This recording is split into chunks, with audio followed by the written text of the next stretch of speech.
Hello friends, 17वीं BPSC के ठीक है ज्योग्राफी सीरीज के पीवाईक्यू का जो डिस्कशन हम लोग ने प्रारंभ किया था, आज उसका अगला कड़ी आप लोगों के सामने मैं प्रस्तुत कर रहा हूं अपने यूट्यूब चैनल एजुकेटर्स बूस्टर के माध्यम से। ठीक है, तो ये इंपॉर्टेंट सीरीज जो है ये आप लोग के लिए काफी लाभप्रद होगा। ठीक है, क्योंकि पीवाईक्यू से हमेशा कुछ क्वेश्चन डायरेक्ट आ जाते हैं और कुछ उसके एक्सप्लेनेशन से आते हैं। ठीक है, और ये इंपॉर्टेंट क्वेश्चन होते हैं जिसको कमीशन ध्यान में रख के ही क्वेश्चन सेट करता है और टॉपिक रिपीट होता है। ठीक है, क्वेश्चन भी रिपीट होता है लेकिन टॉपिक जरूर रिपीट होगा, उससे अलग अलग डायमेंशन से क्वेश्चन बनते रहेंगे, हमेशा बनते रहे हैं। आप लोग को अभी तक के डिस्कशन से ये बात समझ में आ गया होगा। ठीक है, जो हिस्ट्री ज्योग्राफी का डिस्कशन चल रहा है उससे आपको ये बात समझ में आ गया होगा। ठीक है, कि थीम या टॉपिक डिस्कस होता है, रिपीट होता है और हम लोग यहाँ पर किसी भी थीम या टॉपिक को बहुत ही डिटेल में आप लोग के साथ डिस्कस कर रहे हैं। तो इस रूप में आप लोग बने रहिए, जुड़े रहिए। ठीक है, और चलिए आगे बढ़ते हैं क्वेश्चन नंबर 1 से, जो ब्लैक बोर्ड पे आपको दिख रहा है कि अन्नामलाई इलायची की पहाड़ी और पालनी हिल की पहाड़ी मिलती है। देखिए ये प्रश्न क्या कह रहा है, कहता है कि अन्नामलाई की पहाड़ी, ठीक है, इलायची की पहाड़ी और पालनी हिल ये कहाँ मिलते हैं आपस में। ठीक है, आपस में ये सभी पहाड़ियों का मिलन स्थल कौन सा है। तो ऑप्शन देखिए यहाँ दिया हुआ है अनाईमुडी, बी दिया हुआ है कलसुबाई, सी दिया है दूधा बेटा और डी दिया है पुष्पगिरी। तो देखिए फ्रेंड, यहाँ पर एक बात समझने की है, हम लोगों ने विगत जो भी डिस्कशन किया था उसमें काफी डिटेल से हम लोगों ने इस थीम को, इस टॉपिक को देखा है। ठीक है, तो वहां पर कहीं पर भी पुष्पगिरी का तो कोई चर्चा आया नहीं है, तो ये तो बिल्कुल आपका उत्तर नहीं होगा। आप इलिमिनेट कर दीजिए इसको। इलिमिनेट का मतलब होता है कि गलत जो जवाब है उसको छांटते हुए हम सही जवाब के तरफ बढ़ते हैं। ठीक है, उसके बाद फिर मैंने बताया था कि कलसुबाई जो है ये उत्तरी सह्याद्री की चोटी है जो महाराष्ट्र में मिलती है, तो कलसुबाई भी उत्तर में आपका शामिल नहीं होगा। ठीक, फिर दोदा बेटा देखिए, तो दोदा बेटा को जब आप देखेंगे तो मैंने बताया था कि कर्नाटक में नीलगिरी पर्वत पर स्थित यह पूरे पश्चिमी घाट की दूसरी सबसे बड़ी चोटी है। ठीक है, और आपको पता होगा कि नीलगिरी जो है किसी एक राज्य में स्थित ना होकर के ये कर्नाटक में भी इसके कुछ हिस्से प्राप्त होते हैं, कुछ तमिलनाडु में और कुछ केरल में भी प्राप्त होते हैं। तो ये तीनों राज्यों में विस्तृत है, फैला हुआ है। और नीलगिरी एक्चुअली क्या है, एक गांठ है। गांठ, यहाँ से बहुत सारे पर्वत निकल रहे हैं। ठीक है, तो गांठ है, एक ऊंची पहाड़ी है नीलगिरी, और वहां से कई पर्वत श्रेणियां आकर के आपस में मिलती है। मतलब कि नीलगिरी पे पूर्वी घाट और पश्चिमी घाट दोनों ही श्रृंखलाएं आपस में मिल जाती हैं। तो ये वहीं पर दोदा बेटा नाम का एक चोटी है जो लगभग 2600 क्या 37 मीटर ऊंची है। ठीक है, ये पूरे पश्चिमी घाट की दूसरी सबसे ऊंची चोटी है। ठीक है, दूसरी ऊंची चोटी है, दूसरी सबसे ऊंची चोटी है। और यहाँ देखिए तो ये भी आपका उत्तर नहीं है। ठीक, और ए पे आइए अनाईमुडी, तो अनाईमुडी ही आपका सही जवाब होगा, जहां पर अन्नामलाई हिल, इलायची की पहाड़ी और पालनी हिल आपस में आकर के मिलते हैं। अगर आप इसे थ्रू डायग्राम अगर देखना चाहें तो भी मैं आपको यहाँ से दिखा सकता हूँ। देखिए ये प्रायद्वीपीय पठार है। ठीक है, और आपको पता है कि यह है सह्याद्री। ठीक है, सह्याद्री, और देखिए यहाँ पर बाबा बुदन की पहाड़ी, उसके बाद फिर बाबा बुदन के पहाड़ी के बाद आगे चलिए तो ये हो गया नीलगिरी। ठीक है, या नीलगिरी ऐसे है, नीलगिरी देख लीजिए नीलगिरी। उसके बाद फिर क्या है, अन्नामलाई, फिर है इलायची की पहाड़ी या कार्डेमम की पहाड़ी, और यहाँ पर क्या है, पालनी हिल। ठीक है, इस तरीके से। तो देखिए तो ये क्या है, अन्नामलाई, तो मैं लिख दूं अन्ना मलाई, अन्नामलाई, यह है इलायची की पहाड़ी। ठीक है, इलायची पहाड़ी। ठीक है, और यह है पालनी हिल, पालनी हिल, पालनी हिल। और देखिए ये सब आकर के आपस में मिल जाते हैं। तो यहाँ पर देखिए जो अन्नामलाई पर्वत है इसी पर एक ऊंची चोटी है यहाँ पर स्थित, सर्वोच्च चोटी जो है इसकी यही है अनाईमुडी। क्या, अनाईमुडी, अनाईमुडी। ठीक है, अनाईमुडी 2695 मीटर ऊंची है। कितना 2695 मीटर। तो ये पूरे पश्चिमी घाट की सर्वोच्च चोटी है। और नीलगिरी के ऊपर तो मैंने पहले ही बता दिया है कि दोदा बेटा है, ठीक है। कौन है? दोदा बेटा, दोदा बेटा, ठीक है। ये पूरे पश्चिमी घाट का दूसरा सबसे ऊंचा चोटी है, जो कितना है 2637 मीटर है, ठीक। तो इस रूप में इस प्रश्न का डिस्कशन आप लोगों को प्राप्त हुआ है।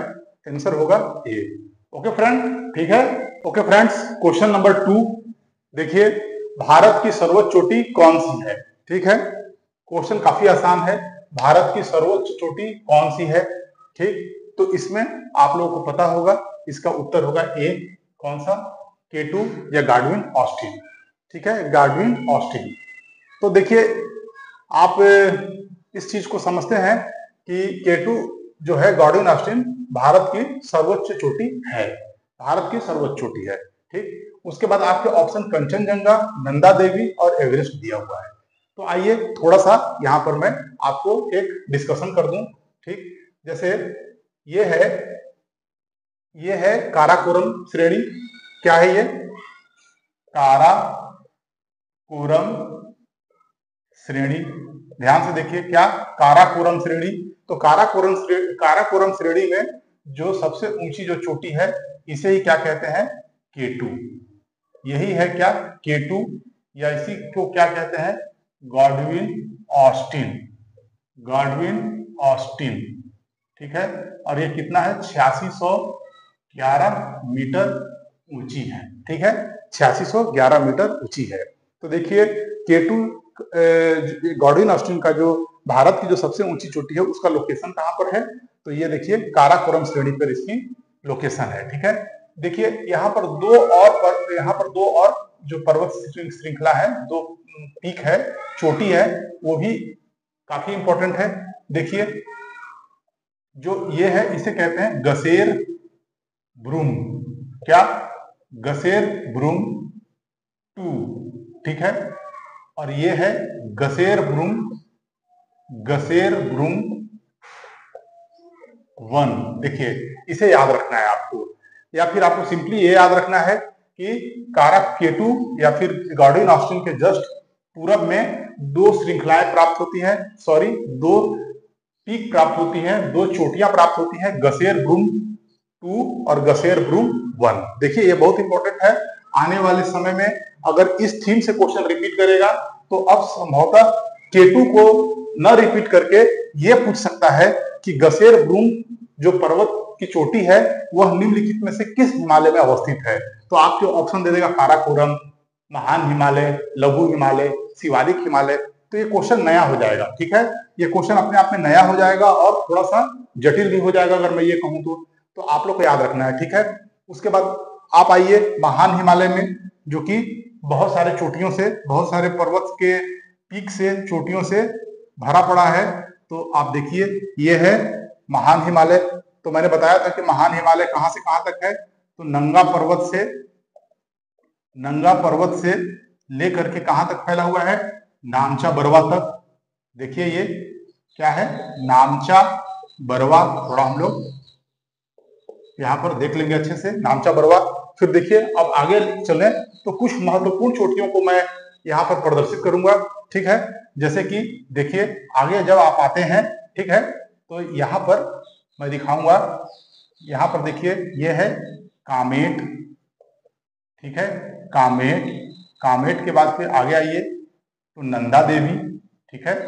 कामेट के बाद नंदा देवी, ये कामेट है, ये नंदा देवी। नंदा देवी के बाद फिर क्या आ जाएगा? त्रिशूल। क्या? त्रिशूल। ये तीनों कहां पे स्थित है? ये तीनों उत्तराखंड में स्थित है। कहां पर? उत्तराखंड में स्थित है। आप लोग को ध्यान देना है, ठीक है। उसके बाद फिर आइए, तो उसके बाद आपको मिलेगा धौलागिरी। क्या? धौलागिरी। तो नीचे लिखता हूं मैं, धौलागिरी। धौलागिरी के बाद फिर आप आ जाइए, तो उसके बाद फिर अन्नपूर्णा। क्या? अन्नपूर्णा। अन्नपूर्णा, धौलागिरी के बाद अन्नपूर्णा। अन्नपूर्णा के बाद फिर क्या हो जाएगा? मनसालू। मनसालू, ठीक है। उसके बाद फिर आइए गौरी शंकर, ठीक है, गौरी शंकर, ठीक है, फिर एवरेस्ट, ठीक है, एवरेस्ट संसार की सबसे ऊंची चोटी एवरेस्ट, कितनी ऊंचाई है? 8,848.86 मीटर ऊंची है ये। इसकी ऊंचाई भी आपको याद करना है। एवरेस्ट, एवरेस्ट के बाद जब हम आगे चलते हैं तो फिर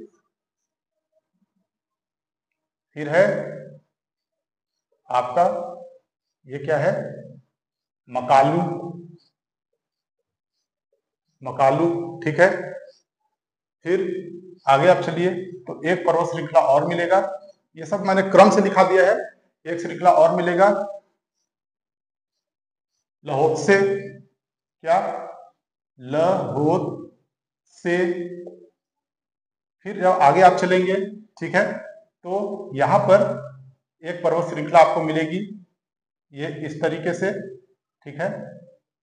ये पर्वत श्रृंखला आपको जो मिलेगी वो मिलेगी आपको, ये पर्वत श्रृंखला है, देखिए यहां पर ये पर्वत श्रृंखला है कंचनजंगा, क्या है?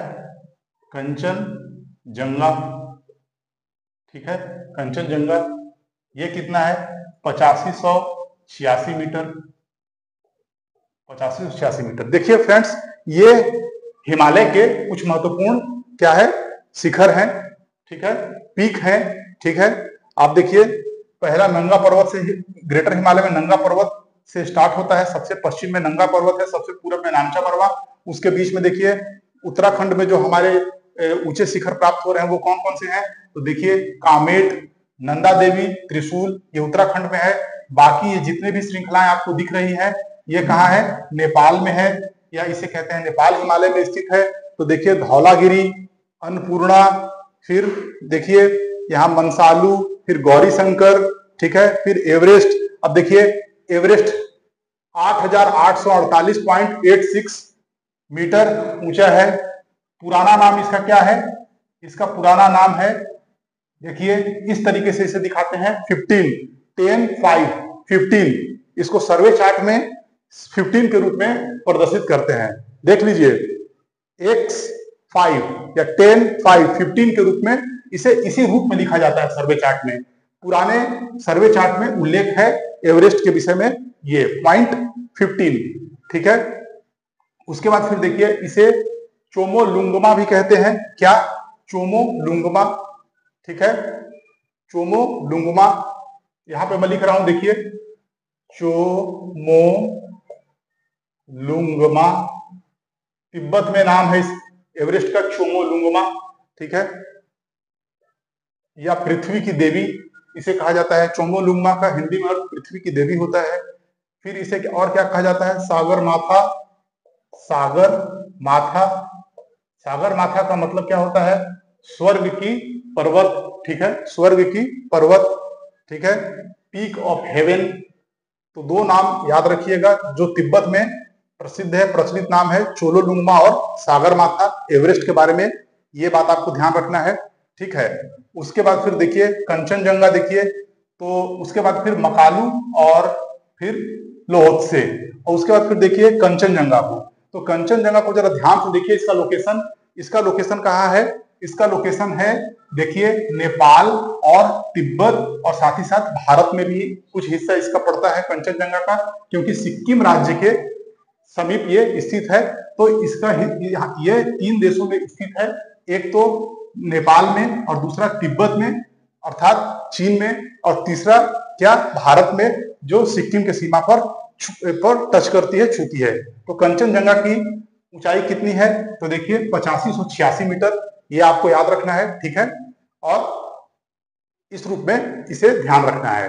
तो इस तरह से देखें तो भारत की सर्वोच्च चोटी कौन सी है? K2 Gordon Austin, right friends, यहां पर समझ गए आप, ठीक है। और जो गॉर्डन ऑस्टिन है क्या है? ज्वालामुखी के प्रमाण भी यहाँ प्राप्त होते हैं, ठीक है, ज्वालामुखी के प्रमाण भी प्राप्त होते हैं। आप ध्यान रखिएगा, क्वेश्चन अगर अधिक ट्विस्ट करेगा तो ये भी हो सकता है।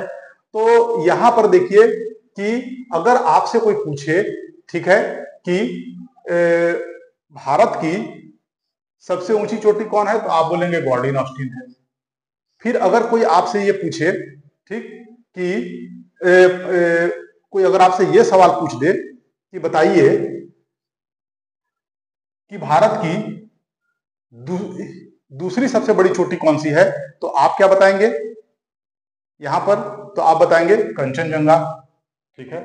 आपसे कोई ये पूछ दे कि बताइए कि हिमालय में स्थित भारत की सबसे ऊंची चोटी कौन सी है, अगर ये सवाल कोई पूछ दे कि हिमालय में स्थित भारत की सबसे ऊंची चोटी कौन सी है, तो कंचनजंगा आप बताएंगे। क्यों क्यों बताएंगे सबसे ऊंची चोटी कंचनजंगा? क्योंकि जो केटू है वो ट्रांस हिमालय में स्थित है, जिसको हिमालय का पार्ट नहीं माना जाता है। तो इस रूप में भारत की सबसे ऊंची चोटी तो केटू गॉर्डन ऑस्टिन हो ही जाएगी, लेकिन अगर हिमालय की सबसे ऊंची चोटी पूछेगी तो आपको कंचनजंगा ही बताना होगा। राइट, ठीक है।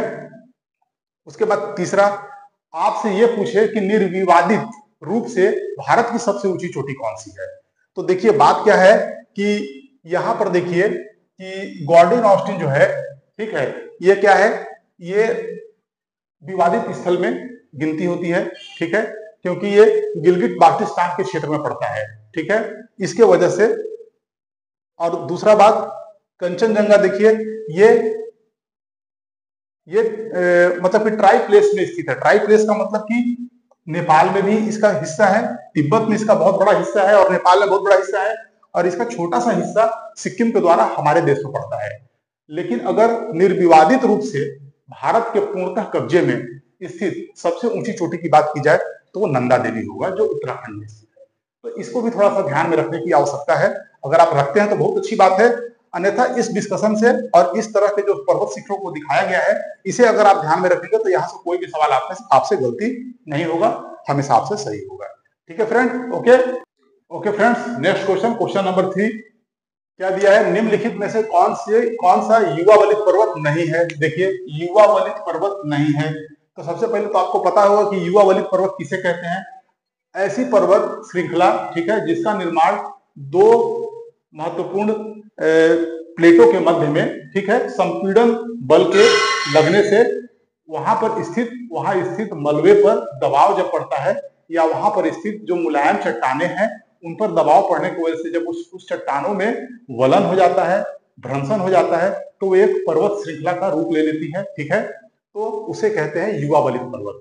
ठीक है, अगर हम कालखंड के रूप में देखें तो टर्शियरी काल में इनका निर्माण हुआ है। ठीक है, किसमें हुआ है, टर्शियरी काल में, टर्शियरी काल में युवा वलित पर्वतों का निर्माण हुआ है।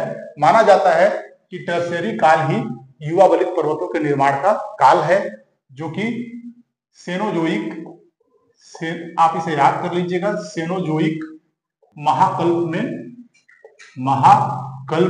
सेनोजोइक महाकल्प में हुआ था। ठीक है, सेनोजोइक महाकल्प में हुआ था, मतलब युवा वलित पर्वतों का काल कौन सा है, टर्शियरी काल है। इसमें क्या हुआ था, सेनोजोइक महाकल्प में क्या हुआ था, वलित पर्वतों का निर्माण हुआ था, चाहे वो हिमालय हो, ठीक है, आप आल्प्स हो, चाहे एंडीज हो, इस तरह के जो भी महत्वपूर्ण पर्वत श्रृंखलाएं आपको वैश्विक स्तर पे जो चर्चित हैं, प्राप्त होती हैं, उन सभी का निर्माण टर्शियरी काल में ही हुआ था। ठीक है, वो सेनोजोइक महाकल्प में आता है। ठीक, तो आइए अब देखिए, तो इस रूप में देखें तो आप देखिएगा, तो यहाँ पर एंडीज क्या है, एक युवा वलित पर्वत है, टर्शियरी काल में इसका निर्माण हुआ है। टर्शियरी काल सबसे नवीनतम कालों में से एक है और सेनोजोइक महाकल्प में आता है। लेकिन अरावली पर्वत जो है ये प्री कैम्ब्रियन काल में निर्मित, प्री कैम्ब्रियन, ठीक है, क्या प्री कैम्ब्रियन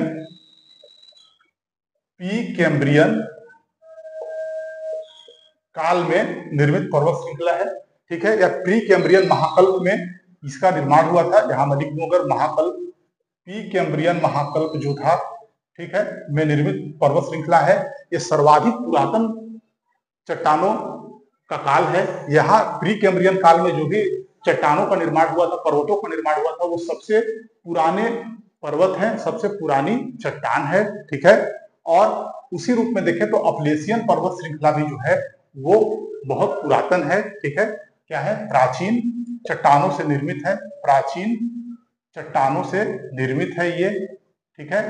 तो और बहुत प्राचीन काल से इन दोनों ही पर्वत श्रृंखलाओं का अवशेष प्राप्त होता है। ये कहाँ है?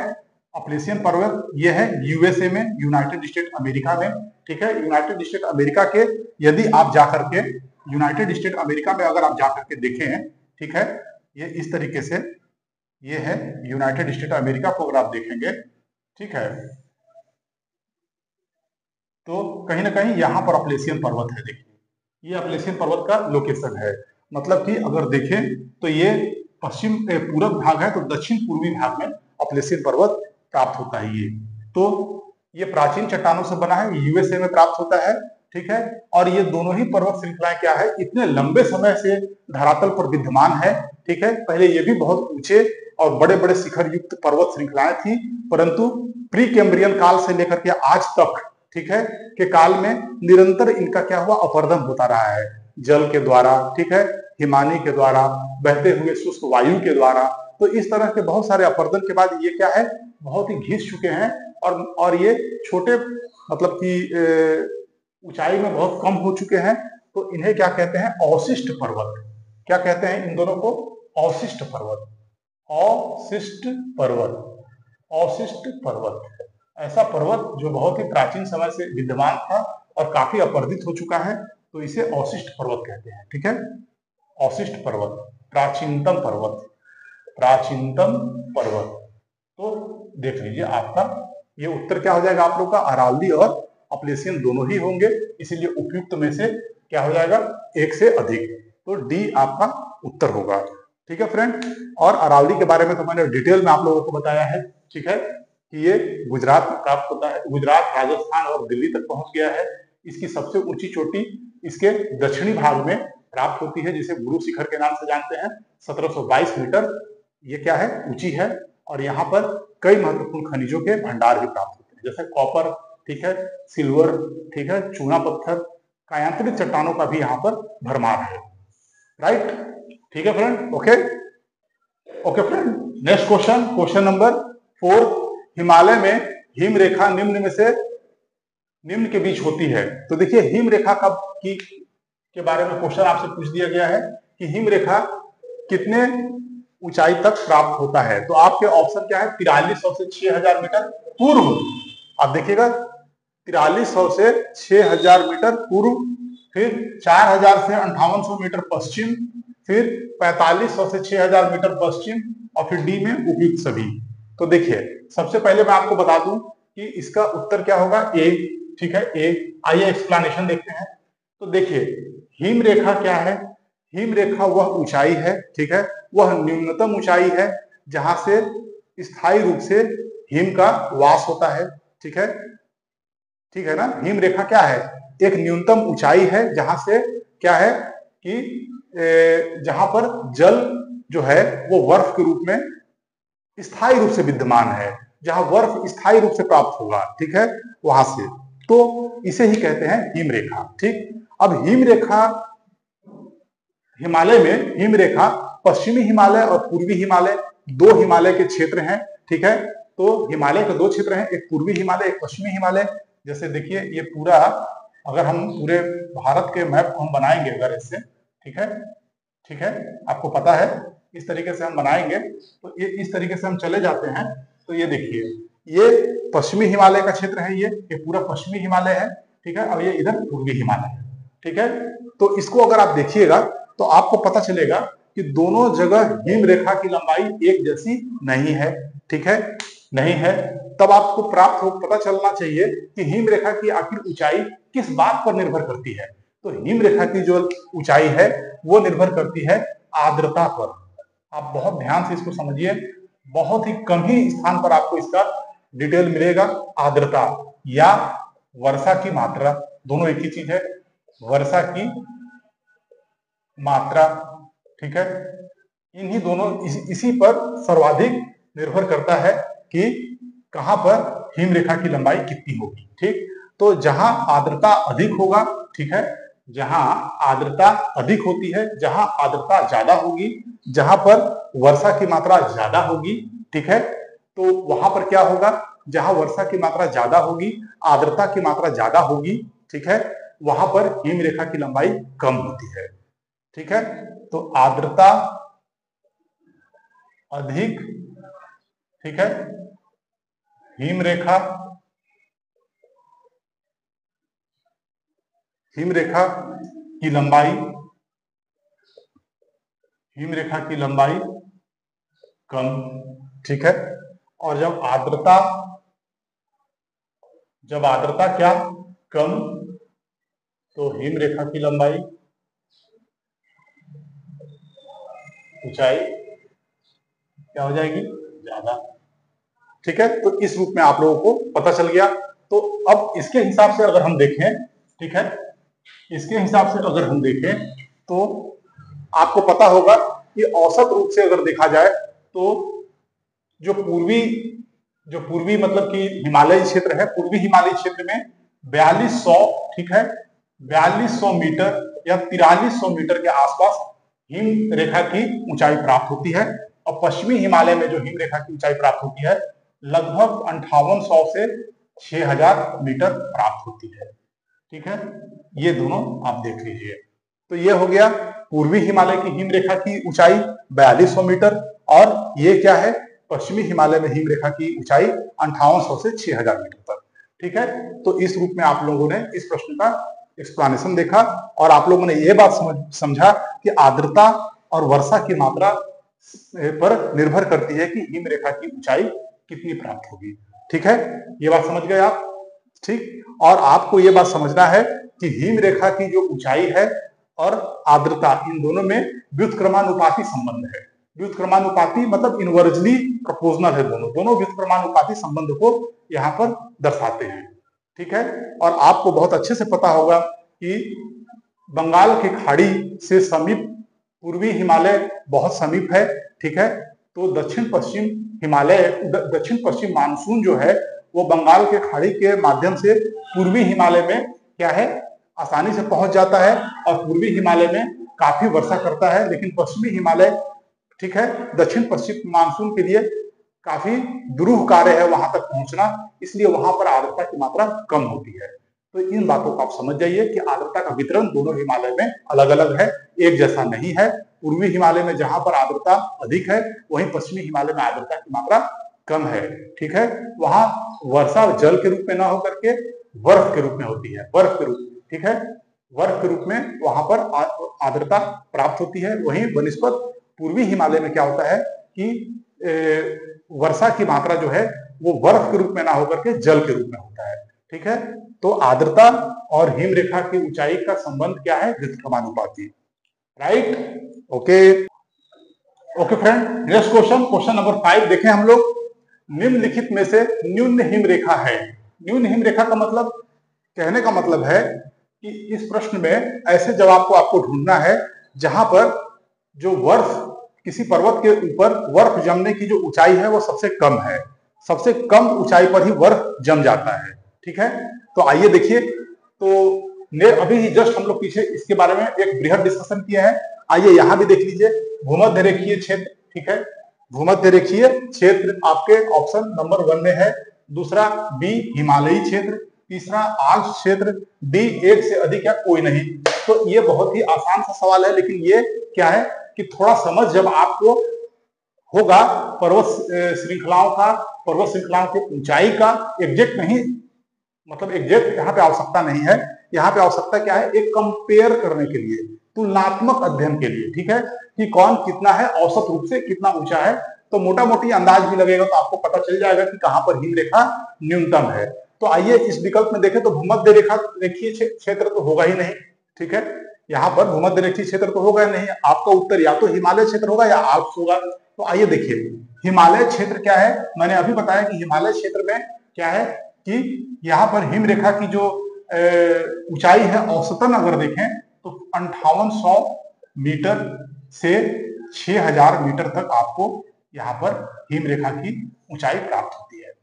ठीक है फ्रेंड, तो आप यहाँ पर ये एक बात आपको ये समझ में आ गया, इसे आपको याद रखना है। ठीक है, ये एक महत्वपूर्ण फैक्ट है जिसे आपको याद रखना है।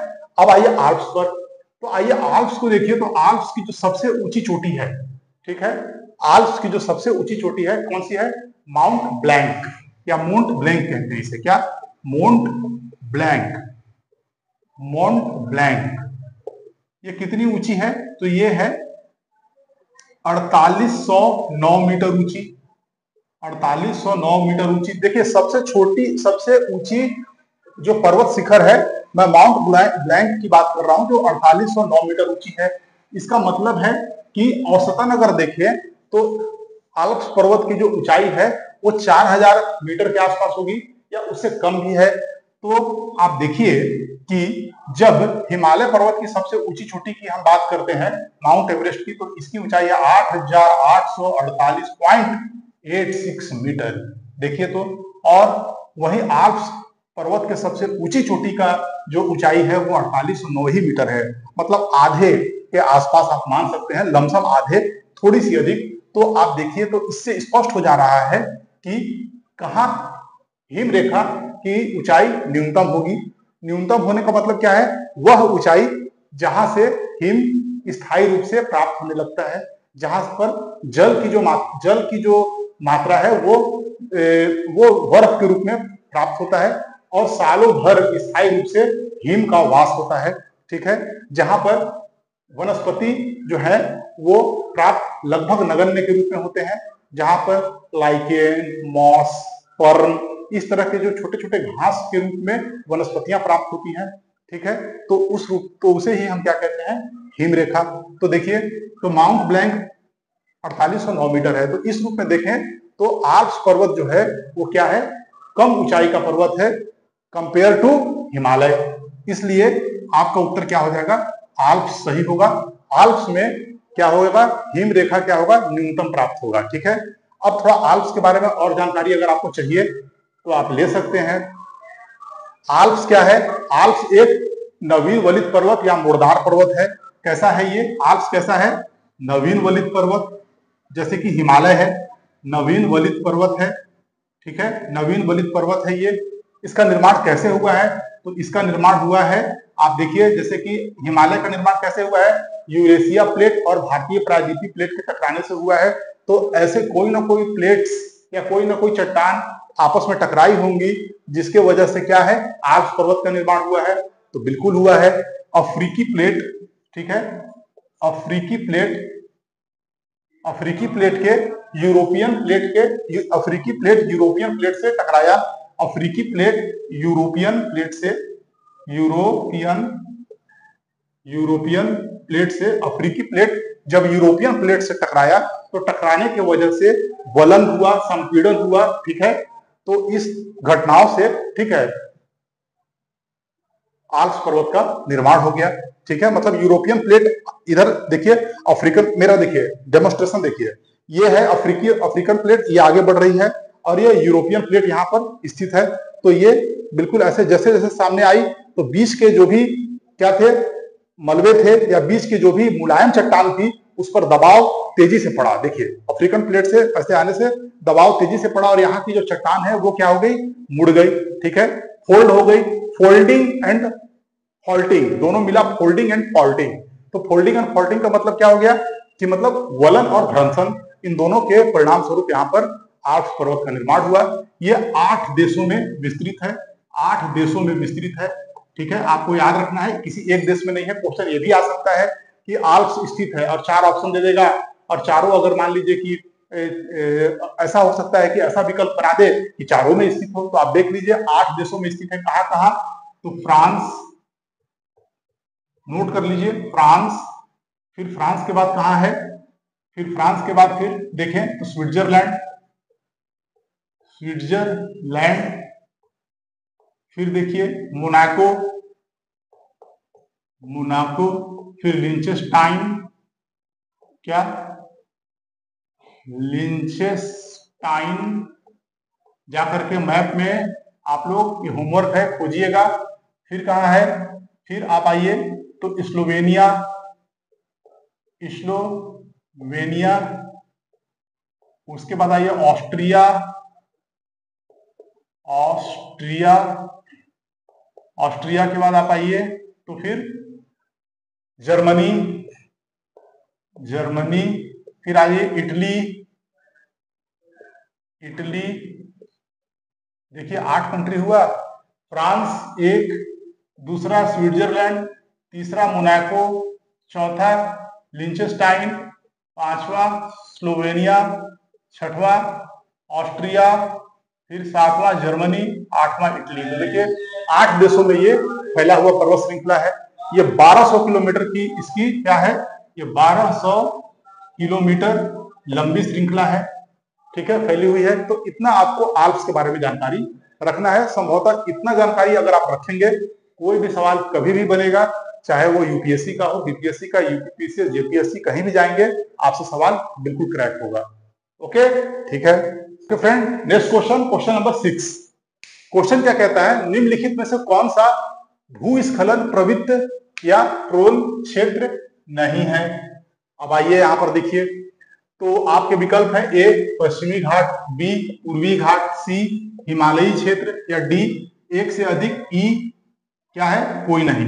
अब आइए देखिए, तो आपको देखना है सबसे पहले कि इस प्रश्न का उत्तर क्या होगा। तो सबसे पहले भूस्खलन को आप समझिए, इसका सही उत्तर होगा बी, बी पूर्वी घाट। तो पूर्वी घाट एक ऐसा क्षेत्र है जो भूस्खलन प्रवृत्त या प्रोन क्षेत्र नहीं है। बिल्कुल क्लियर कट आप समझ जाइए, ठीक है। आइए अब इसको देखिए कि कैसे होगा। तो देखिए क्या है कि भूस्खलन क्या होता है। सबसे पहले आप देखिए कि भूस्खलन क्या होता है। तो भूस्खलन क्या है, इसको देखने के लिए हम लोगों को थोड़ा सा डिटेल में हल्का सा देखना होगा। मुश्किल से 2 से 3 मिनट का समय आपको लगेगा इसको समझने में। तो भूस्खलन क्या है, भूस्खलन होता है कि जैसे ये एक मैंने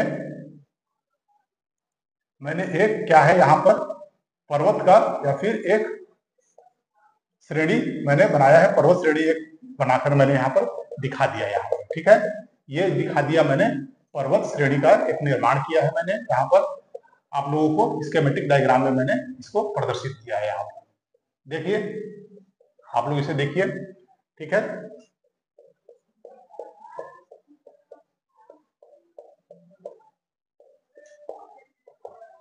देखिए तो यहां क्या है कि भूस्खलन क्या होता है कि जब गुरुत्वाकर्षण के बल के माध्यम से, गुरुत्वाकर्षण के बल के प्रभाव से, जब किसी पर्वत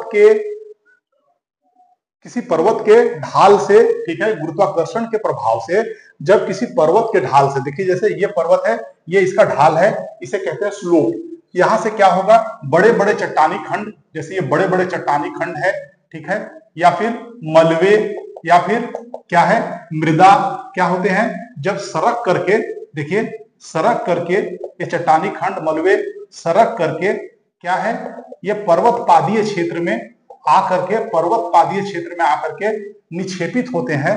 तो इस घटना को क्या कहते हैं, इस घटना को कहते हैं भूस्खलन, ठीक है। इस घटना को कहते हैं मृदा सर्पण, ठीक है। भूस्खलन या मृदा सर्पण ये कई तरह से हो सकते हैं। कई तरह के क्या हो सकते हैं कि ये ऐसे हो सकते हैं कि सीधे सीधे किसी भी पर्वत श्रृंखला के महत्वपूर्ण बड़े चट्टानी खंड ही टूट करके नीचे बह जाए, नीचे गुरुत्वाकर्षण से आ जाए, या ऐसा हो सकता है कि किसी पर्वत श्रृंखला के या किसी पर्वत के ढाल पर स्थित मृदा जो है वो मृदा संतृप्त होकर के या फिर अत्यधिक वर्षा से बह करके बहुत भारी मात्रा में गाद या कीचड़ का निर्माण कर ले और वो आकर के पर्वत पादीय क्षेत्र में या फुट हिल्स क्षेत्र में, इसे फुट हिल कहते हैं, क्या फुट हिल्स या फिर पर्वत पादीय क्षेत्र में आकर के या गिरिपाद क्षेत्र में आकर के निक्षेपित हो जाए, तो इसे क्या कहते हैं भूस्खलन या मृदा सर्पण, ठीक है।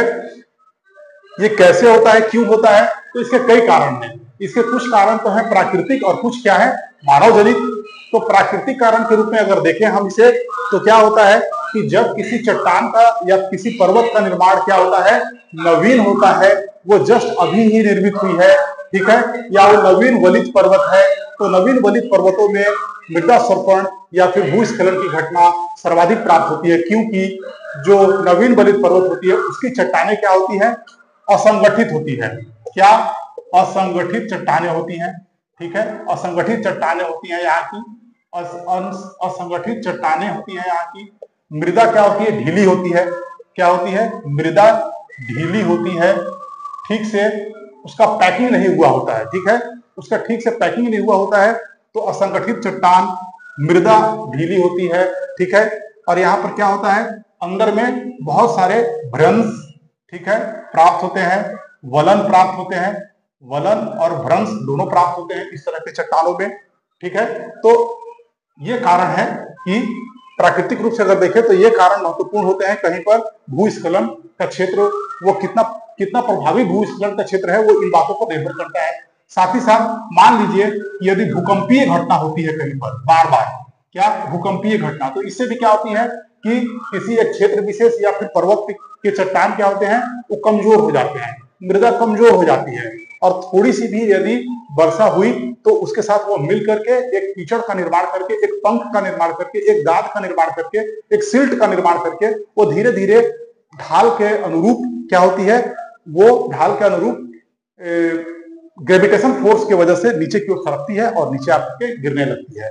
साथ ही साथ क्या होता है कि निर्वणीकरण, जैसे कि पेड़ों का कटाई, ठीक है, निर्वणीकरण, वन का उन्मूलन, उसके बाद फिर अत्यधिक चराई, ठीक है, ये उसके बाद फिर क्या होता है कि आजकल क्या है, पर्यटन उद्योग बढ़ रहा है, तो पश्चिमी घाट में या फिर हिमालय के क्षेत्र में क्या है, बहुत सारे जगह पर रिसोर्ट्स या होटलों का निर्माण किया जा रहा है, जो क्या है कि बहुत सारे गाइडलाइन की अवहेलना करते हुए इस तरह के क्षेत्रों का निर्माण किया जा रहा है।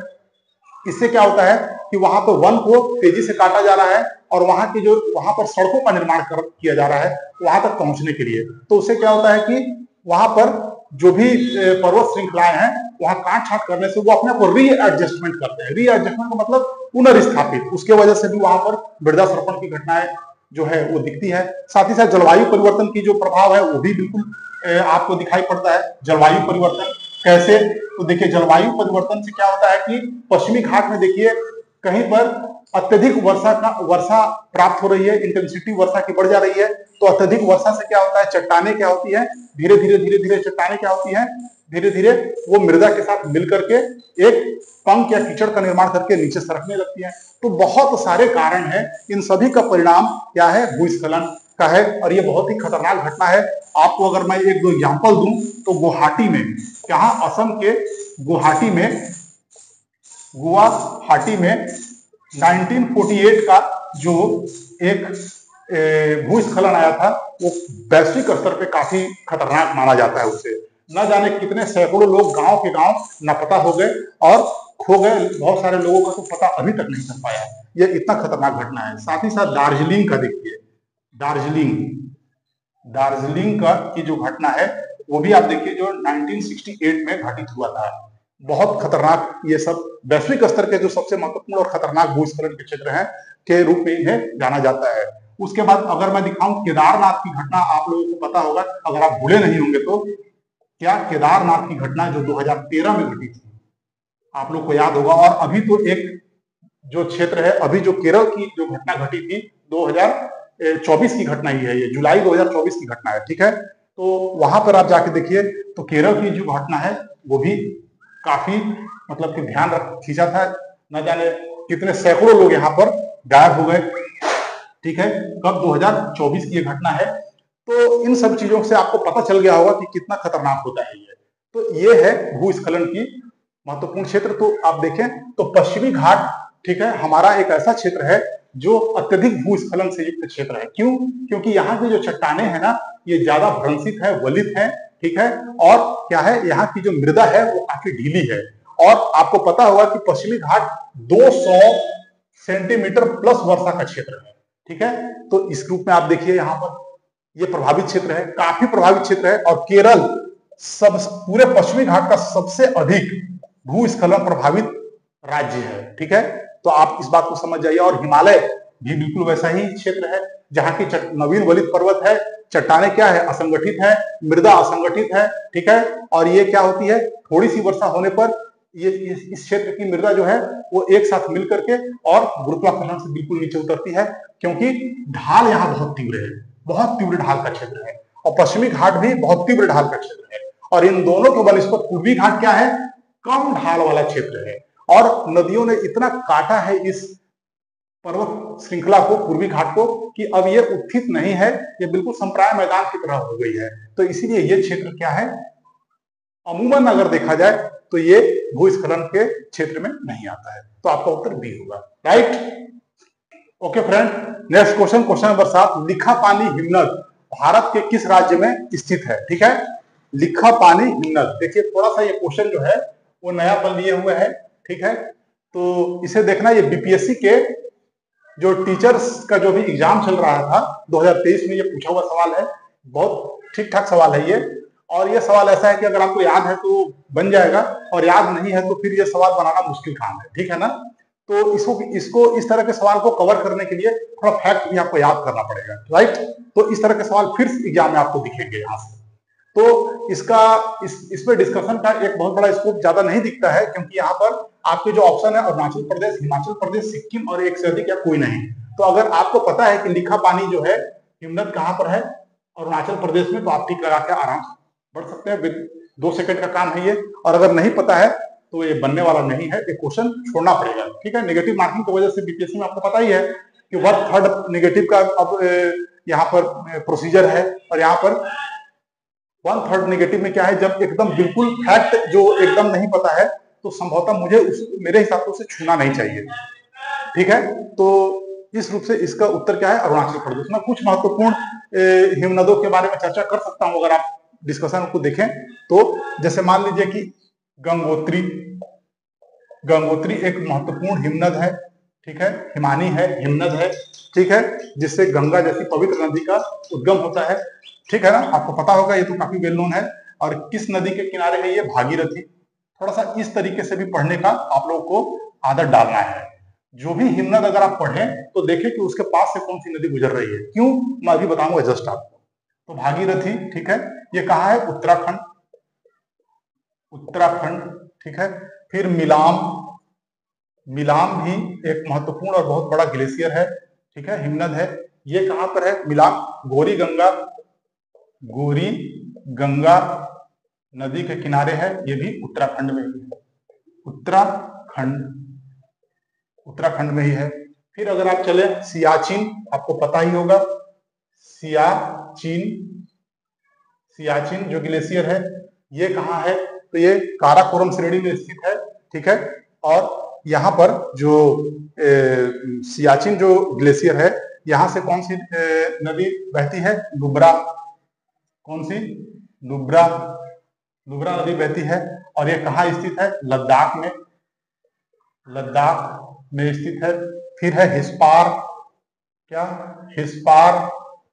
तो हिस्पार जो है ये भी एक महत्वपूर्ण ग्लेशियर है जो सियाचिन के पश्चिम में स्थित है, ठीक है। यहाँ से कौन सी नदी बहती है, हुंजा,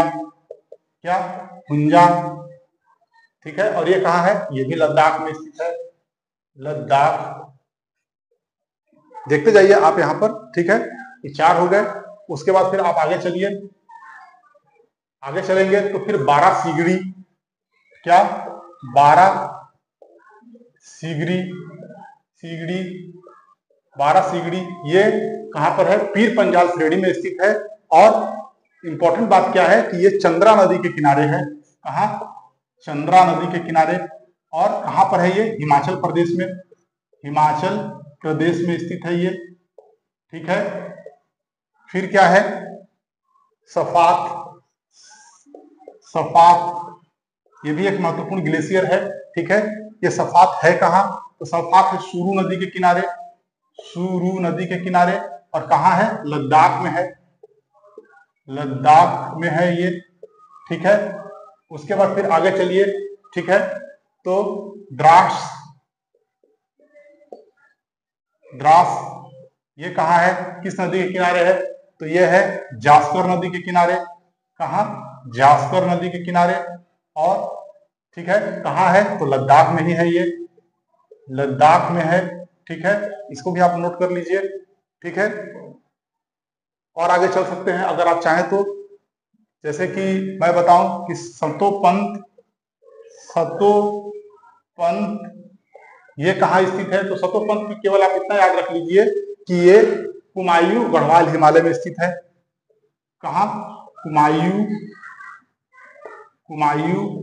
गढ़वाल क्षेत्र में स्थित है ये, देख लीजिए ध्यान से, ठीक है। बिचोम, जैसे एक बिचोम है, बहुत इंपॉर्टेंट है, बिचोम हिमनद, ये कांगटो नदी, ठीक है, कांगटो रिवर के किनारे स्थित है। कहां पर? अरुणाचल प्रदेश, अरुणाचल प्रदेश में स्थित है, बोलिए, ठीक है। उसके बाद फिर आप चलिए आगे, तो फिर आपको अगर लिखा पानी तो आपको पता ही है, यहाँ पे दिया हुआ है कि अरुणाचल प्रदेश में है, लेकिन ये कांगटो लिखा पानी नदी के पास ही एक ग्लेशियर प्राप्त होता है, वहां पर मिलता है ये, ठीक है। उसके बाद फिर और अगर आप देखना चाहें तो कुछ और भी आप देख सकते हैं, जैसे एक मैं दिखा दूं, बल्टोरो या बाल्टोरो, बाल्टोरो, ठीक है, बाल्टोरो। तो बाल्टोरो कहाँ है? सिगार नदी के किनारे, सिगार नदी या सिगरी, सिगार या सिगरी कहते हैं इसे, सिगार नदी या सिगरी नदी, ये कहां पर है? लद्दाख में ही है, लद्दाख में ही स्थित है, ठीक है। तो इस तरीके से देखिए बहुत सारे इस तरीके से आपको ग्लेशियर मिलेंगे। लगभग हिमालय में 1500 से अधिक ग्लेशियर प्राप्त होते हैं, ठीक है। बहुत बड़ा क्षेत्र है ग्लेशियर का ये, ठीक है। जैसे कि जेमू ग्लेशियर, अगर आप चाहे तो यही लिख दूं, जगह बचा है, देखिए जेमू ग्लेशियर।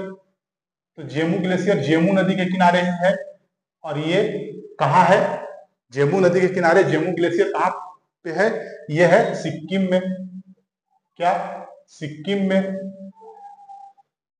सिक्किम में, ठीक है, सिक्किम में प्राप्त होता है।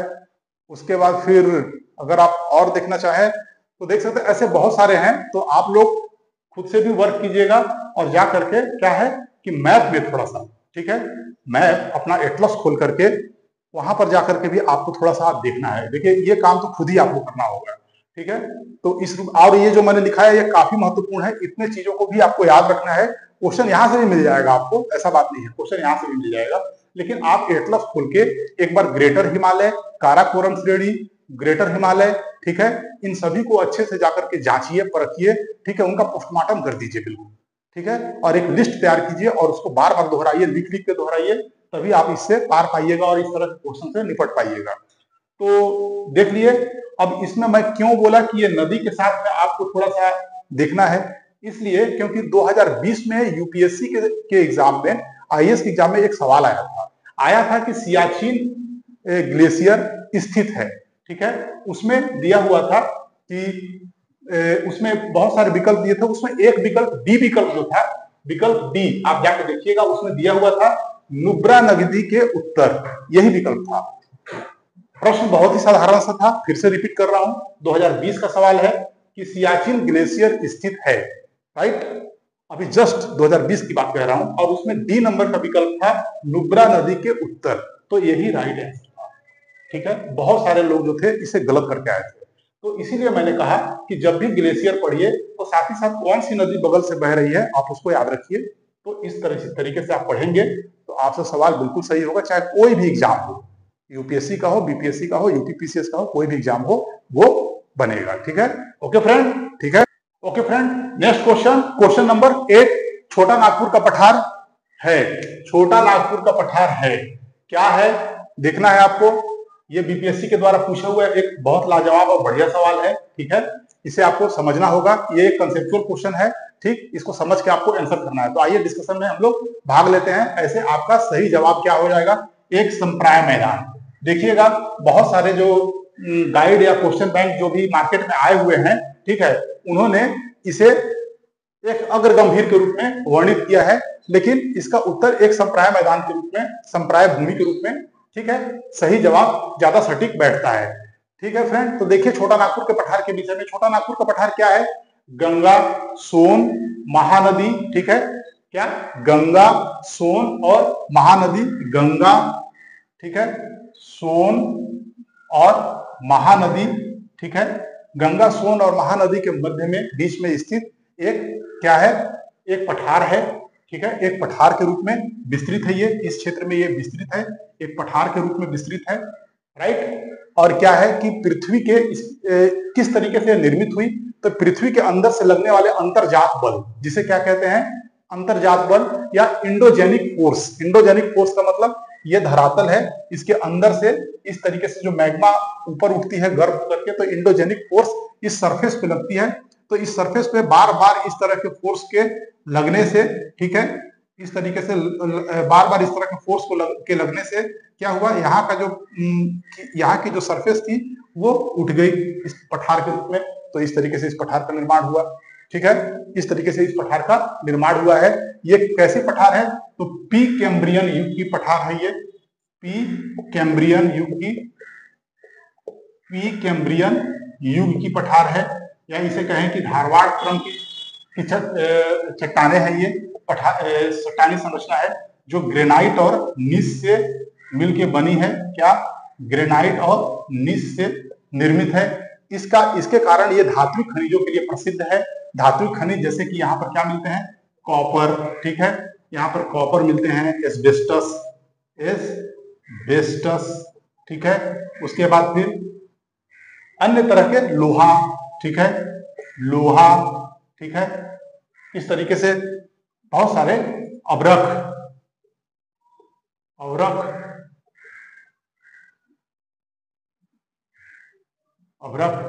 तो इस तरीके से बहुत सारे खनिज यहाँ पर प्राप्त होते हैं। तो इसे आपको समझना है, इंपॉर्टेंट बात है।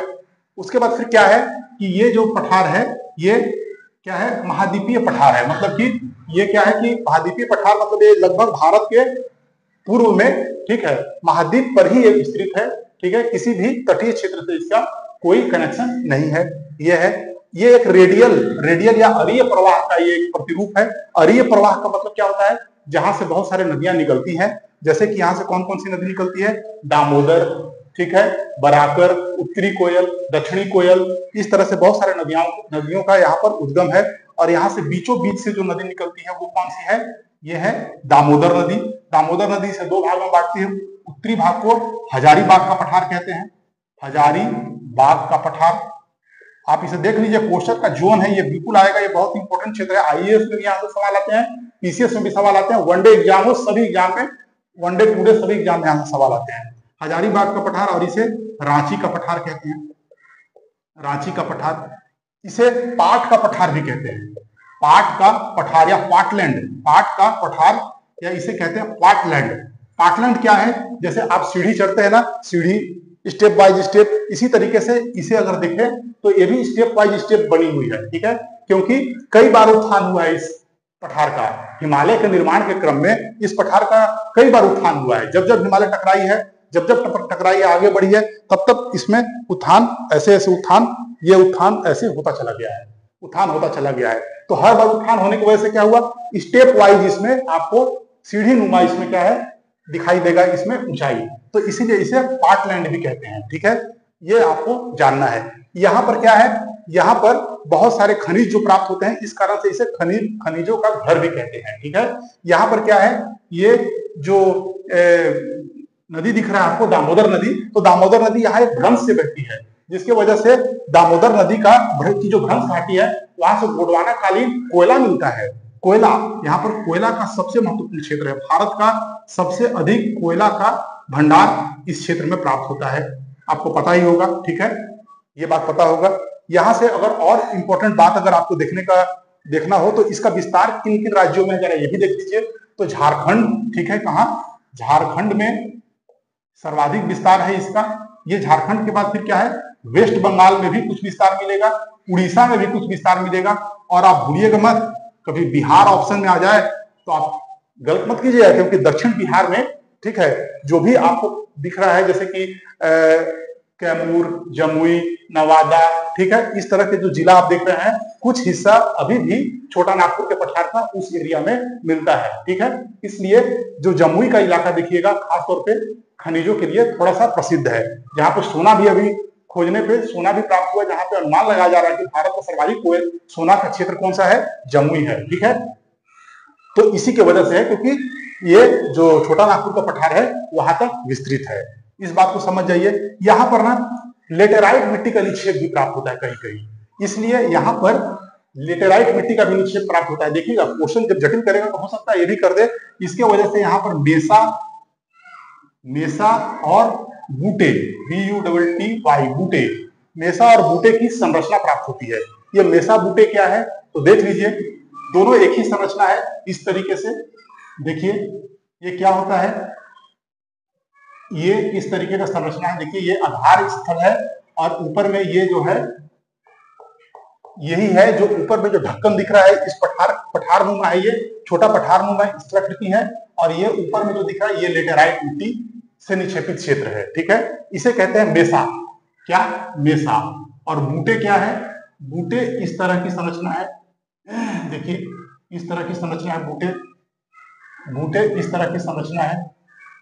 ये है बूटे, मेसा और बूटे। दोनों में अंतर क्या है? मेसा का आधार चौड़ा है और ऊंचाई कम है, और बूटे में क्या होता है, इसका जो आधार है वो कम है लेकिन ऊंचाई ज्यादा है। लेकिन दोनों का जो कैप है, मतलब दोनों का ऊपरी हिस्सा है, ये लेटेराइट मिट्टी से मिलकर बना होता है। इसलिए ये क्या होता है, ये जो संरचना है इसकी जो मुलायम चट्टानें जो बीच में है ये कट नहीं पाती हैं, और ये खड़े स्तंभ के रूप में जगह जगह दिखाई देते हैं। ये छोटा नागपुर के पठार पे काफी मात्रा में दिखाई पड़ता है इस आकृति। तो मेसा और बूटे, ठीक है, तो ये इस आकृति भी यहाँ पर प्राप्त होती है। तो इस तरीके से थोड़ा सा आपको देखना है और इस तरह से समझना है इन सब चीजों को। तो आप इसे देखिए, अच्छे से नोट कीजिए, नोट डाउन कीजिए और याद कीजिए, कहीं ना कहीं आपको जरूर यहाँ से सवाल मिलेंगे। ठीक है फ्रेंड, तो आज का डिस्कशन हम लोग यहीं पे रोकेंगे। ठीक है, आप लोग लगे रहिए, बने रहिए और जम के मेहनत कीजिए। और हमारे चैनल को यदि लगता है कि इससे आपका कोई भी काम आसान हो पाता है परीक्षा के दृष्टिकोण से, तो जरूर हमें सब्सक्राइब कीजिए, ठीक है, और लाइक कीजिए और अपने दोस्तों में शेयर कीजिए। ठीक है दोस्तों, ओके, थैंक यू।